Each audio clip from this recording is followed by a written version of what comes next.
इस वक्त सऊदी अरब, ईरान और अरब के कई सारे देश एक हो रहे हैं, जिसकी वजह से इजराइल की तकलीफ बहुत ज़्यादा बढ़ गई है। दोस्तों, अब सऊदी अरब और इजराइल के बीच नॉर्मलाइजेशन की जो बातचीत चल रही थी वो भी रुक गई है, क्योंकि ईरान से करीब होने का मतलब यह है सऊदी अरब का इजराइल से दूर होना। सऊदी अरब के रिश्ते इस वक्त काफ़ी बुरे हैं अमेरिका के साथ भी। ऐसे में बाइडेन सरकार ने जब ये देखा कि अब सऊदी अरब हम लोगों से दूर, यूरोप के देशों से दूर, अब अरब देशों के साथ और ख़ासकर ईरान के साथ हाथ मिला चुका है, ऐसे में अब अमेरिका ने अपने NSA को भेजने की तैयारी कर ली है मोहम्मद बिन सलमान से मिलने के लिए। अब मोहम्मद बिन सलमान से मिलने के बाद अमेरिका का मकसद ये है कि इजराइल और सऊदी अरब के बीच जो तनाव है उसको ख़त्म करवाया जाए और सऊदी अरब और इजराइल के बीच नॉर्मलाइजेशन करवा दिया जाए। और ऐसा अमेरिका को उम्मीद है कि हो जाएगा। हत्ता कि अगली जो रिपोर्ट आ रही है वो खुद इजराइल की है।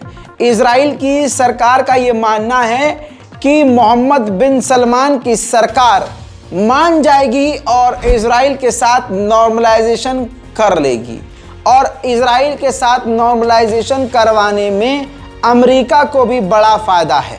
इस वजह से अमेरिका अब इस दलदल में खुद कूद रहा है। उधर मेरे दोस्तों, इजराइल का पहली बार इतनी बड़ी तादाद में और इतने लंबे समय तक आयरन डोम फेल हुआ, और सूडान के हैकरों ने ये कारनामा करके दिखाया था कि इजराइल के आयरन डोम को ही हैक कर लिया था, जिसके नताइज कुछ इस तरह से देखने को पड़े कि 16 हमास और गाजा की मिसाइलें इजराइल की सरजमीन पर जा टकराईं। ये इतिहास में पहली बार हुआ। इसके बाद इजराइल ने एक्सेप्ट किया कि हाँ, हमारे आयरन डोम फेल हुए थे, लेकिन उसने हैक होने की खबर के बारे में कुछ भी नहीं कहा। लेकिन सूडान के हैकर्स ने वीडियो जारी करके इजराइल को धमकी दी कि हम अपने हैकिंग और भी लार्ज स्केल पर बढ़ाएंगे और तुम पर हमले जारी रखेंगे। Stand with Palestine and Syria against Israeli violations of them, and we will never stop helping them. And we would like to tell you that we have full access to all your systems and we will take them down at the appropriate times. बात Israel की सरकार की करें तो Israel की इस government ने 3 महीने में 300 से ज़्यादा फिलिस्तीनियों के घरों को तोड़ दिया है। इसी तरह से जेरूशलम के इलाके से एक फिलिस्तीनी बच्चे को भी यहूदी पुलिस ने गिरफ्तार किया।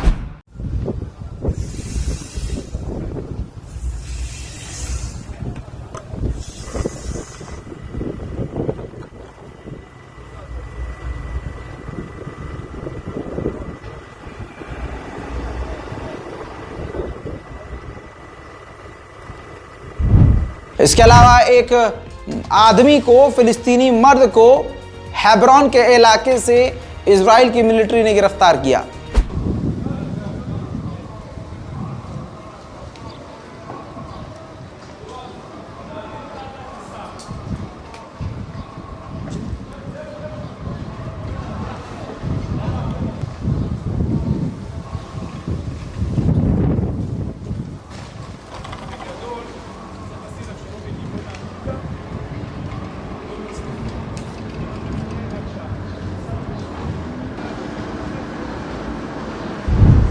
आम यहूदी भी पीछे नहीं हैं। सरकार के नक्शे कदम पर चलते हुए अब मस्जिद अल अक्सा में वो रोज़ के रोज़ घुसपैठ कर रहे हैं और मस्जिद अल अक्सा पर जाकर रोज़ अपने हिसाब से वो अपने ईश्वर की पूजा कर रहे हैं।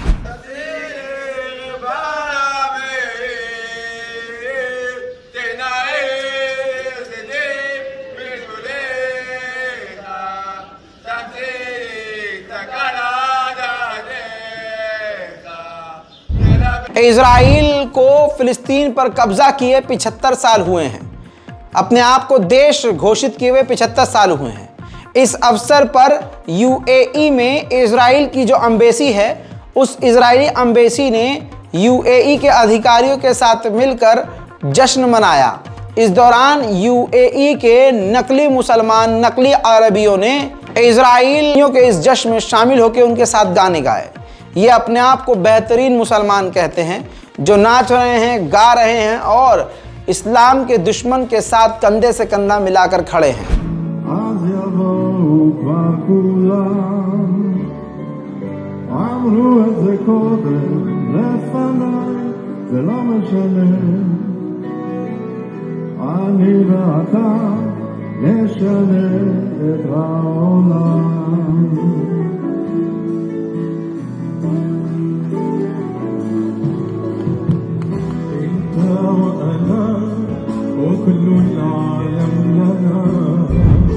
उधर ईरान के पास खतरनाक हथियार ऑलरेडी मौजूद हैं और नए हथियार वो बना रहा है। इन्हीं चीज़ों की वजह से ईरान यूरोप समेत कई देशों की आंखों में चुभता है। अब ईरान के अधिकारी ने ये और ऐलान कर दिया है कि आने वाले समय में हमारा प्लान ये है कि हम एक खतरनाक एयरक्राफ्ट कैरियर बनाएंगे जिस पर हर तरह के घातक हथियार और एक से बढ़कर एक फाइटर जेट और लड़ाकू विमान यानी होंगे। इससे अमेरिका और इजराइल की मुसीबतें बढ़ चुकी हैं। उधर हमारे इराकी सोर्स के मुताबिक इजिप्ट और ईरान के भी रिश्ते ख़राब थे, तो इजिप्ट और ईरान ने भी अपने रिश्तों को ठीक करने के लिए बातचीत शुरू कर दी है। दोस्तों, एक डॉक्यूमेंट लीक हुआ है, खुफिया जानकारी लीक हुई है, जिसके मुताबिक ये खबर आई है कि 8 लाख टन फॉस्फेट नाम का एक स्टोन, एक पत्थर ईरान ने सीरिया से मांगा है। इस पत्थर का इस्तेमाल यूरेनियम बनाने के लिए किया जाता है। इस खबर के बाद अमेरिका और इजराइल पहले से ही ज़्यादा परेशान हो चुके हैं। बौखलाकर अब अमेरिका ने इजराइल को ईरान पर हमले की पूरी खुली छूट दे दी है और बयान दिया है कि अपने बचाव में इजराइल किसी भी तरह से ईरान पर कभी भी हमला कर सकता है। हम नहीं चाहते कि ईरान के पास परमाणु बम हो। अब ईरान के लिए खतरे की घंटी ये है, और जो भारतीय ईरान में पढ़ते हैं उनके लिए खतरे की घंटी ये है कि अमेरिका इस बात के लिए तैयार है कि इजराइल ईरान पर कभी भी बड़ा हमला कर सकता है। जी हाँ, इस बात को कान खोल के सुन लीजिए, इजराइल ईरान पर कभी भी बड़ा हमला कर सकता है। इस बात के लिए अमेरिका तैयार है और कहा यह जा रहा है कि अमेरिका भी इस हमले में तुरंत इजराइल का साथ देगा। उधर अजरबैजान और ईरान के बीच तनाव बढ़ता जा रहा है।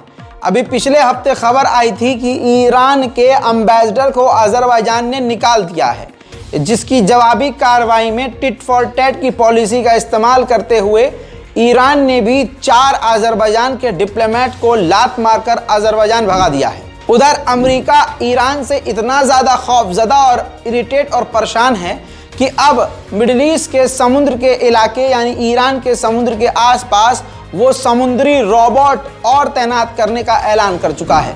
ईरान के बड़े ऑफिसर्स ईरान के स्टूडेंट्स को समुद्र में उनके तैनात बड़े युद्धपोत को दिखाने के लिए लेकर गए ताकि ईरान के युवाओं में उत्साह पैदा हो।